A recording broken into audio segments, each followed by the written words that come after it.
de ni do wele se ni kazoriki yupo Finest on the beat. bazuna bedende na bobo bedende bayata bazuna bedende na bobo bedende bayata aji Mustafa Garo. Établissement Dieu donné cha azodi. Aya, pobre. Aha, pobre de permis to murara se. Tugungulu ya tegalewe. Chawo fonamenteria établissement Dieu donné cha azodi. Ese oyo so wa fana de ki ko kasongo to. Oyo sa fana ble Dieu donné so va. Kobre laga bege deuxième tasser semi e badi wole si ba ci dala karona ni fa we do ku juni ni ko bom podi dindili ke ci sa le de tola do da bala laga bege amale le gabo e lu ma da ga bede azwa be jabo e ge jejo ma ko do ele do we ko zi akada rezo ke da ma ya bu mo da nyo de so nyo do da ngo bo da ba bo da mu jo da ro ayi ko jo de ro kobre maze bai asese Pindilizaro na miyo meya bana pindilizaro ya kaputa ya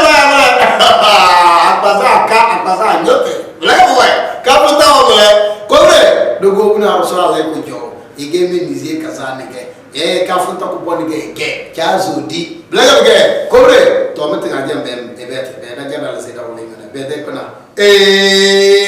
mazi damna mara Bomba me madeze ku bonze badam dan matis de ton deze ga ba do won ka ba Europe da ga nyodo sizalele de na langa won de bukata baza tarawan kala kai so da dan kala ta kene tarate da dan kala da ya plafond kala ele de da ku mi yem la kubri établissement Dieu donné be kona be kome ezna me mama chi do gelege yo be kona ebe